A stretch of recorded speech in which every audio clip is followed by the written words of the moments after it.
यदि आप कर्ज में डूबे हुए हैं और आर्थिक तंगी से परेशान हैं, तो आपको सूर्य देव के इस महामंत्र का जाप अवश्य करना चाहिए। यह मंत्र बहुत ही शक्तिशाली और प्रभावशाली मंत्र है। इस मंत्र के नियमित 108 बार जाप करने मात्र से ही कर्ज में शीघ्र ही मुक्ति मिलती है, धन और संपत्ति में वृद्धि होती है, घर परिवार में सौभाग्य और शांति बनी रहती है। इस मंत्र से आप कर्ज मुक्त हो जाओगे, धन वृद्धि आपके जीवन में होने लगेगी। सूर्य भगवान बहुत ही दयालु हैं, वह अपने भक्तों की मनोकामनाओं को पूरी करते हैं। इस महामंत्र के नियमित 108 बार जाप करने से आपकी सभी मनोकामनाएं पूरी हो जाएंगी और आपके जीवन में धन की कोई भी कमी नहीं रहेगी। आप अपने जीवन में उन्नति प्राप्त करेंगे, आपको हमेशा सफलता ही प्राप्त होगी। इसलिए प्यारे भक्तों, इस मंत्र को साधारण समझने की गलती बिल्कुल भी ना करें। यह मंत्र बहुत ही प्रभावशाली मंत्र है। इस मंत्र का प्रभाव तुरंत ही दिखाई देने लगता है। अगर आप सच्ची श्रद्धा के साथ इस मंत्र का नियमित 108 बार जाप करेंगे तो आपका जीवन खुशियों से भर जाएगा और आपके जीवन में कभी भी धन की कमी नहीं आएगी। इसलिए प्यारे भक्तों, इस मंत्र का नियमित 108 बार जाप करें और पूरी श्रद्धा के साथ करें। अगर आप सूर्य देव का आशीर्वाद प्राप्त करना चाहते हैं तो इस वीडियो को लाइक और चैनल को सब्सक्राइब जरूर कर दीजिए और कमेंट बॉक्स में जय सूर्य देव अवश्य लिख दीजिए। तो चलिए भक्तों, मंत्र का जाप करना प्रारंभ करते हैं। ओम ह्रीं श्रीं सूर्याय सहस्र तेजसे महाधन प्रदायकाय नमः। ओम ह्रीं श्रीं सूर्याय सहस्र तेजसे महाधन प्रदायकाय नमः। ओम ह्रीं श्रीं सूर्याय सहस्र तेजसे महाधन प्रदायकाय नमः। ओम ह्रीं श्रीं सूर्याय सहस्र तेजसे महाधन प्रदायकाय नमः। ओम ह्रीं श्रीं सूर्याय सहस्र तेजसे महाधन प्रदायकाय नमः। ओम ह्रीं श्रीं सूर्याय सहस्र तेजसे महाधन प्रदायकाय नमः। ओम ह्रीं श्रीं सूर्याय सहस्र तेजसे महाधन प्रदायकाय नमः। ओम ह्रीं श्रीं सूर्याय सहस्र तेजसे महाधन प्रदायकाय नमः। ओम ह्रीं श्रीं सूर्याय सहस्र तेजसे महाधन प्रदायकाय नमः।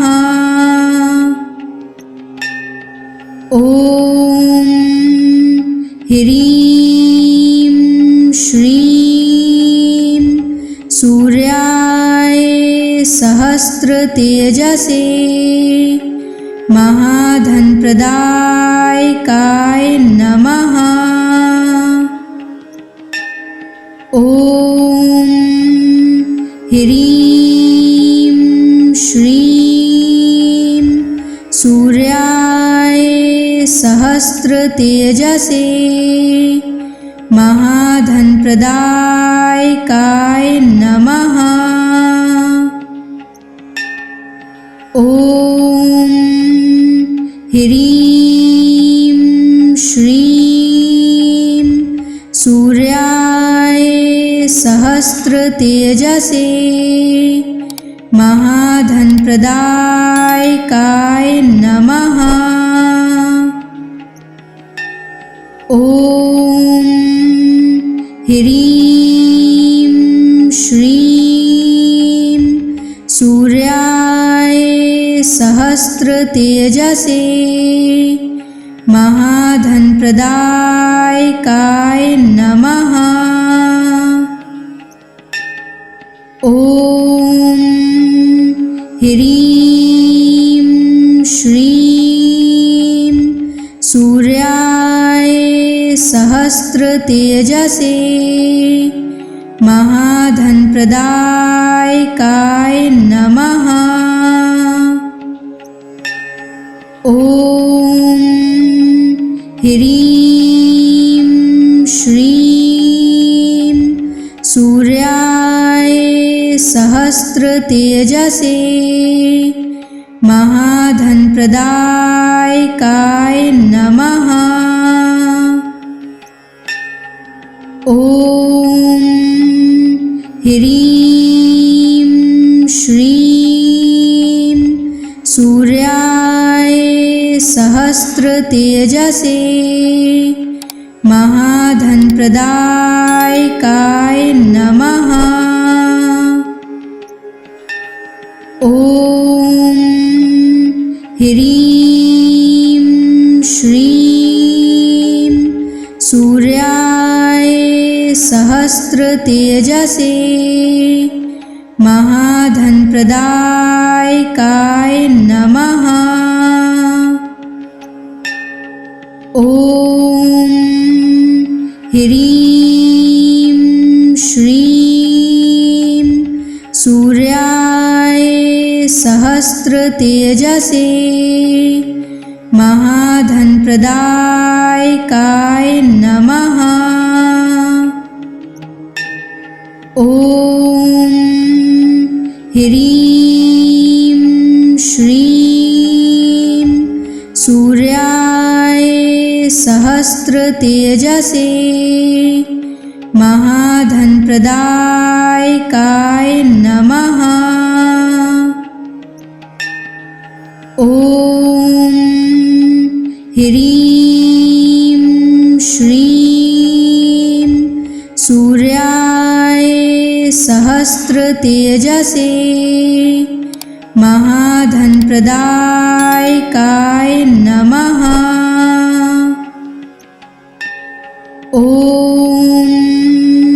ह्रीं श्रीं सूर्याय सहस्रतेजसे महाधनप्रदायकाय नमः। ॐ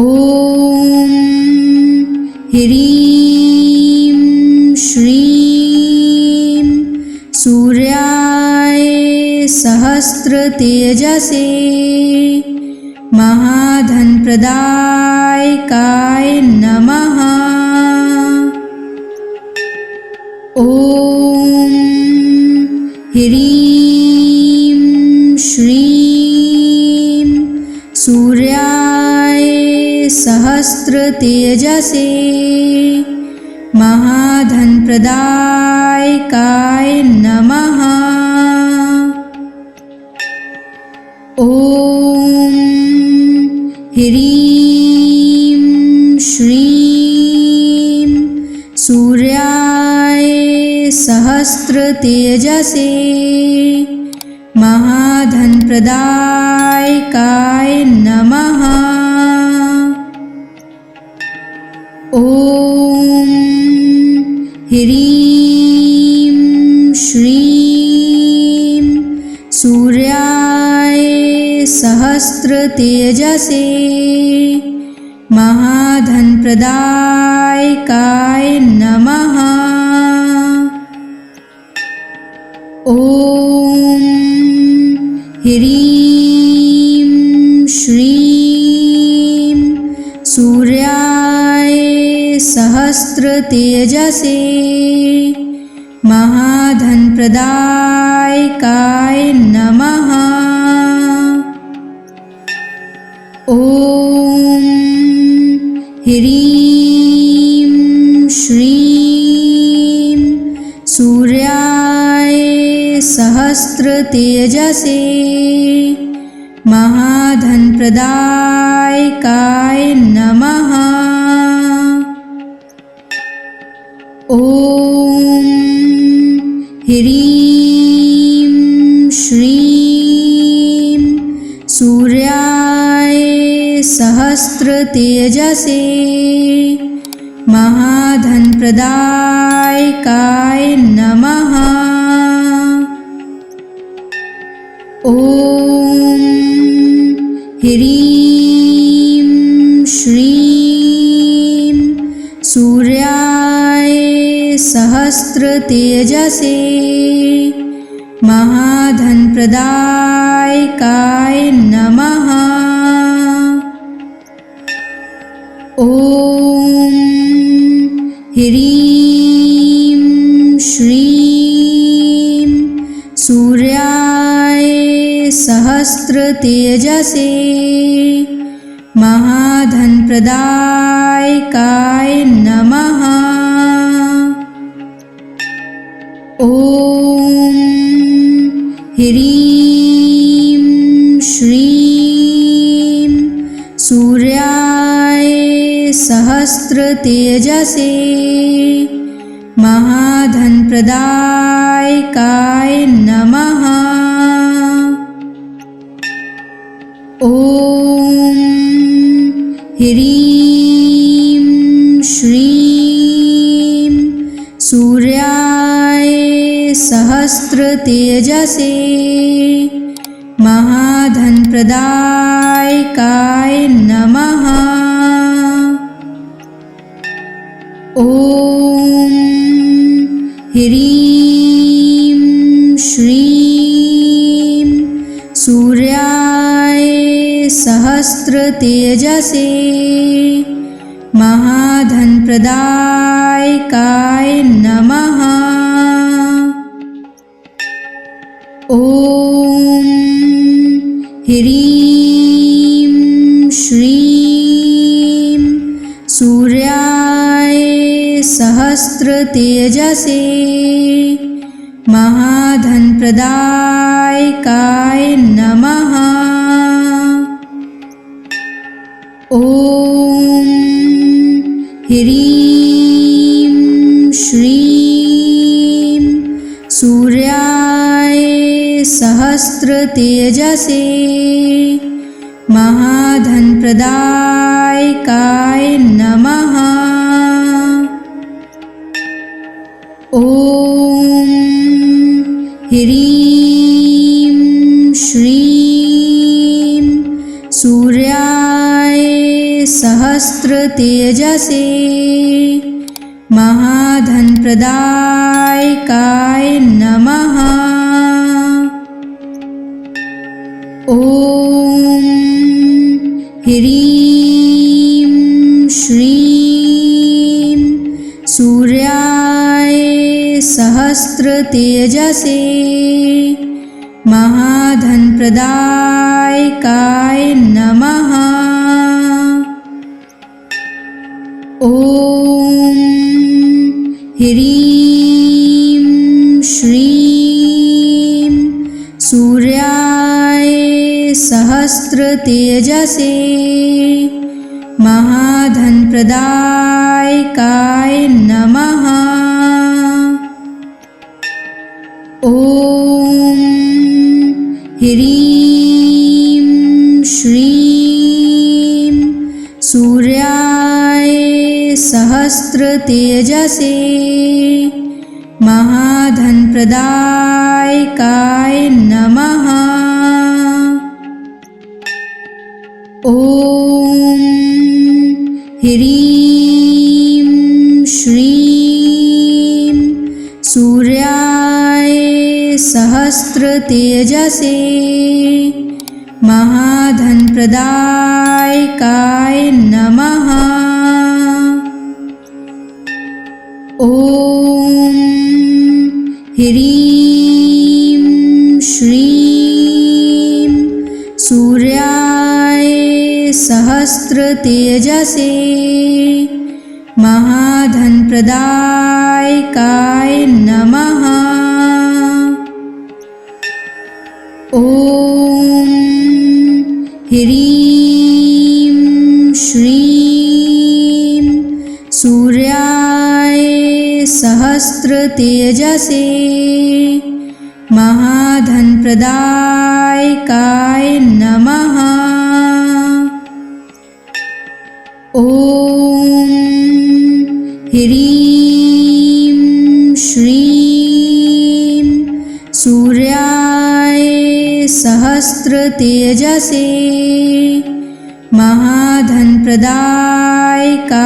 नमः। ॐ ह्रीं श्रीं सूर्याय सहस्त्रतेजसे महाधनप्रदायकाय नमः। ॐ ह्रीं श्रीं सूर्याय सहस्त्रतेजसे महाधनप्रदायकाय नमः। ॐ ह्रीं श्रीं सूर्याय सहस्त्रतेजसे महाधनप्रदायकाय नमः। ॐ ह्रीं श्रीं सूर्याय सहस्त्रतेजसे महाधनप्रदायकाय नमः। ॐ ह्रीं श्रीं सूर्याय सहस्त्रतेजसे महाधनप्रदायकाय नमः। ॐ ह्रीं श्रीं सूर्याय सहस्त्रतेजसे महाधनप्रदायकाय नमः। ॐ ह्रीं श्रीं सूर्याय सहस्त्रतेजसे महाधनप्रदायकाय नमः। ॐ ह्रीं श्रीं सूर्याय सहस्त्रतेजसे महाधनप्रदायकाय नमः। ॐ ह्रीं श्रीं सूर्याय सहस्त्रतेजसे महाधनप्रदायकाय नमः। ॐ ह्रीं श्रीं सूर्याय सहस्त्रतेजसे महाधनप्रदायकाय नमः।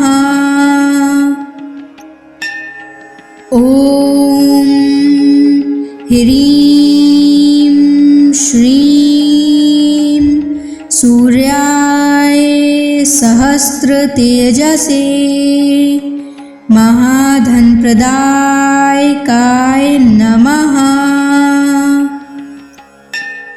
ॐ ह्रीं श्रीं सूर्याय सहस्रतेजसे महाधनप्रदायकाय नमः। ॐ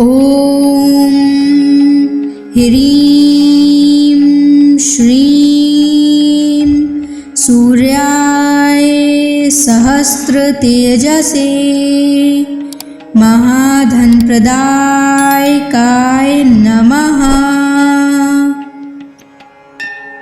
ॐ ह्रीं श्रीं सूर्याय सहस्रतेजसे महाधनप्रदायकाय नमः। ॐ ह्रीं श्रीं सूर्याय सहस्रतेजसे महाधनप्रदायकाय नमः। ॐ ह्रीं श्रीं सूर्याय सहस्रतेजसे महाधनप्रदायकाय नमः। ॐ ह्रीं श्रीं सूर्याय सहस्रतेजसे महाधनप्रदायकाय नमः। ॐ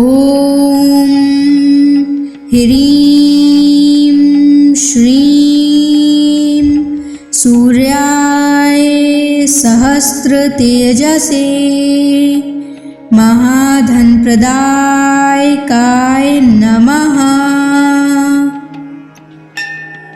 ॐ ह्रीं श्रीं सूर्याय सहस्रतेजसे महाधनप्रदायकाय नमः। ॐ ह्रीं श्रीं सूर्याय सहस्रतेजसे महाधनप्रदायकाय नमः। ॐ ह्रीं श्रीं सूर्याय सहस्रतेजसे महाधनप्रदायकाय नमः। ॐ ह्रीं श्रीं सूर्याय सहस्रतेजसे महाधनप्रदायकाय नमः। ॐ ह्रीं श्रीं सूर्याय सहस्रतेजसे महाधनप्रदायकाय नमः। ॐ ह्रीं श्रीं सूर्याय सहस्रतेजसे महाधनप्रदायकाय नमः। ॐ ह्रीं श्रीं सूर्याय सहस्रतेजसे महाधनप्रदायकाय नमः। ॐ ह्रीं श्रीं सूर्याय सहस्रतेजसे महाधनप्रदायकाय नमः। ॐ ह्रीं श्रीं सूर्याय सहस्रतेजसे महाधनप्रदायकाय नमः। ॐ ह्रीं श्रीं सूर्याय सहस्रतेजसे महाधनप्रदायकाय नमः। ॐ ह्रीं श्रीं सूर्याय सहस्रतेजसे महाधनप्रदायकाय नमः। ॐ ह्रीं श्रीं सूर्याय सहस्रतेजसे महाधनप्रदायकाय नमः। ॐ ह्रीं श्रीं सूर्याय सहस्रतेजसे महाधनप्रदायकाय नमः। ॐ ह्रीं श्रीं सूर्याय सहस्रतेजसे महाधनप्रदायकाय नमः। ॐ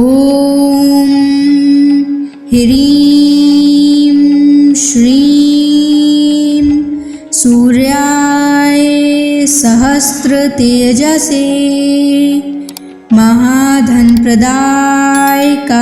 नमः। ॐ ह्रीं श्रीं सूर्याय सहस्रतेजसे महाधनप्रदायकाय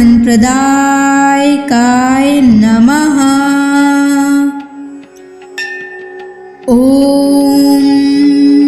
ह्रीं श्रीं सूर्याय सहस्रतेजसे महाधनप्रदायकाय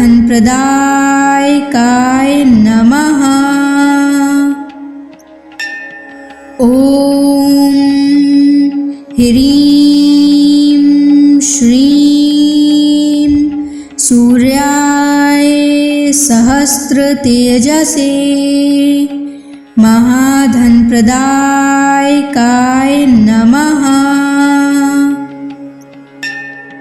ॐ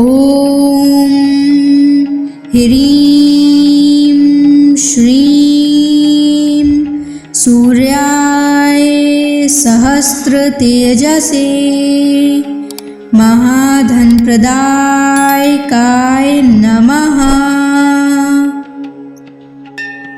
ॐ ह्रीं श्रीं सूर्याय सहस्रतेजसे महाधनप्रदायकाय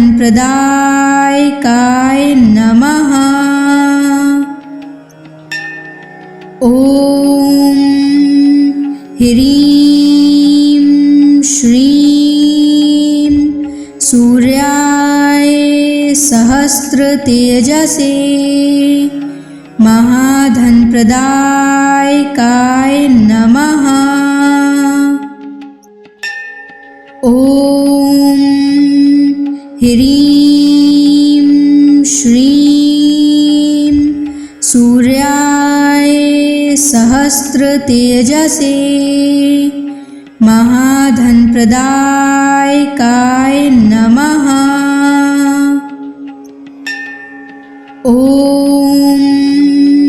ह्रीं श्रीं सूर्याय सहस्रतेजसे महाधनप्रदायकाय नमः। ॐ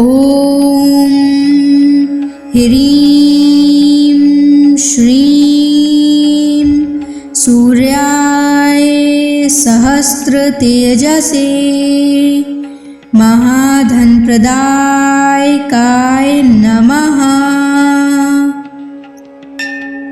ॐ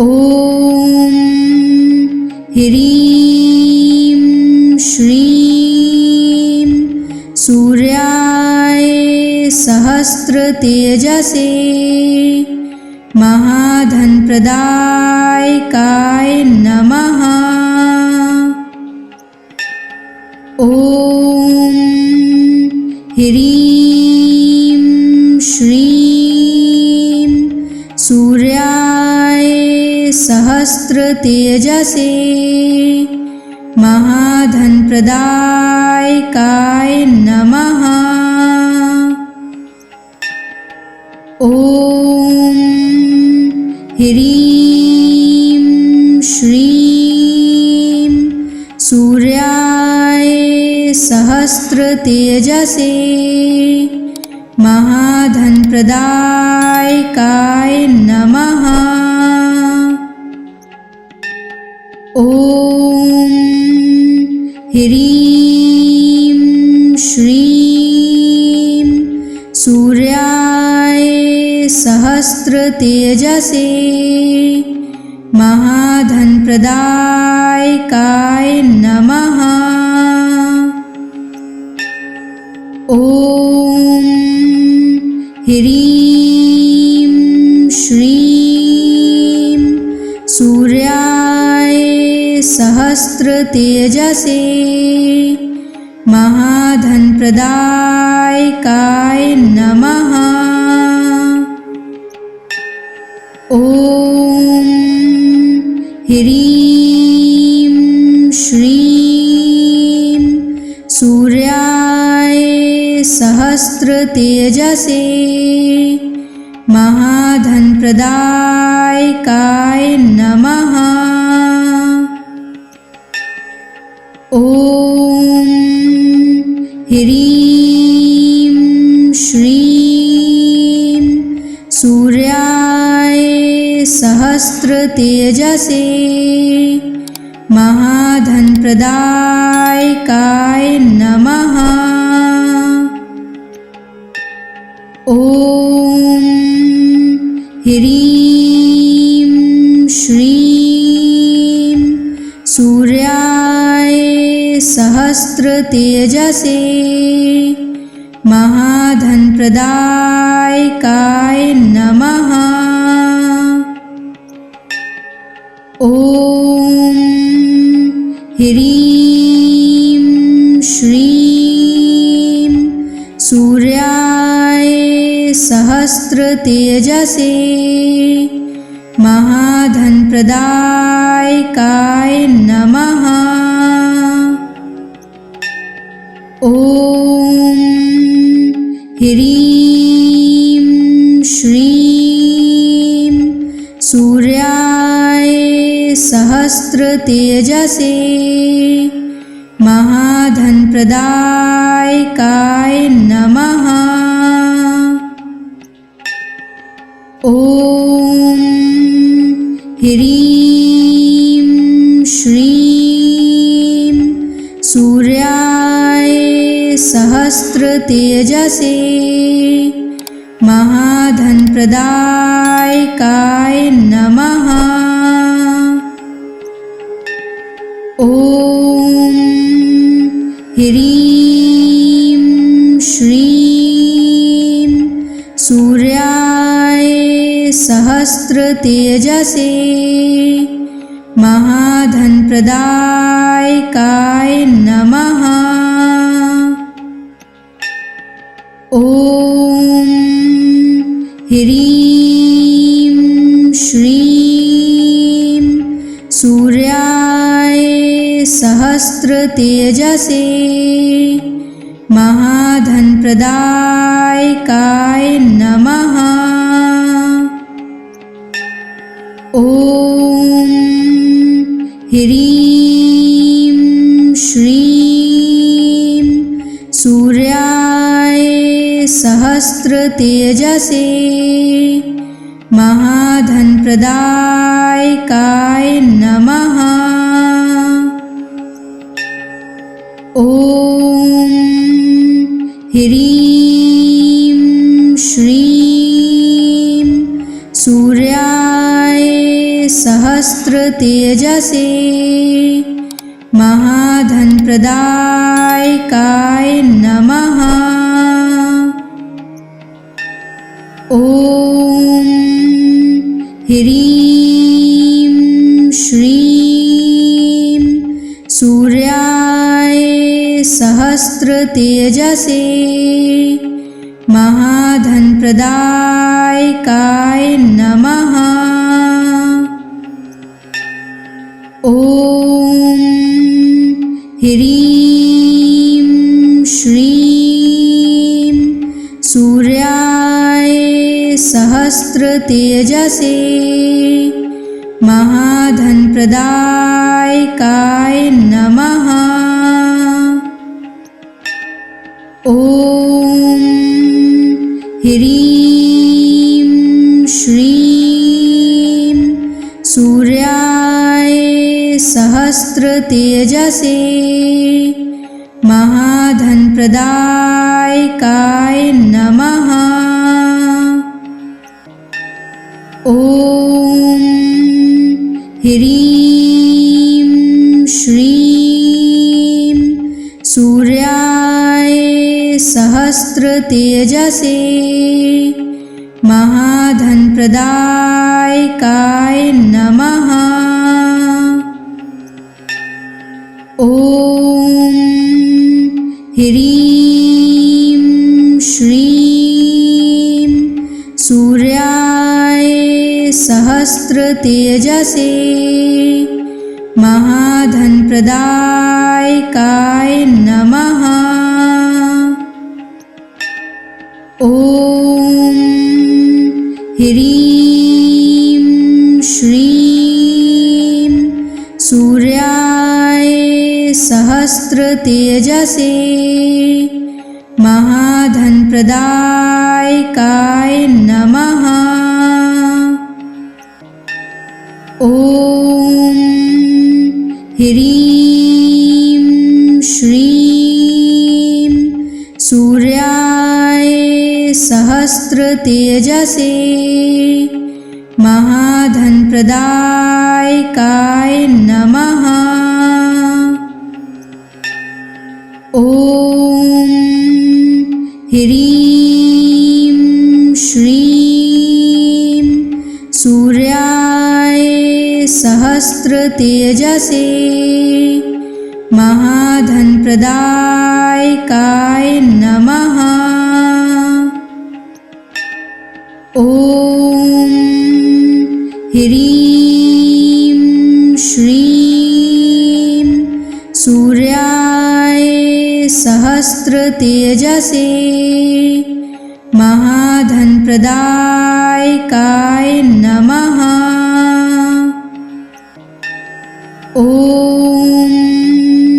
ह्रीं श्रीं सूर्याय सहस्रतेजसे महाधनप्रदायकाय नमः। ॐ ह्रीं श्रीं सूर्याय सहस्रतेजसे महाधनप्रदायकाय नमः।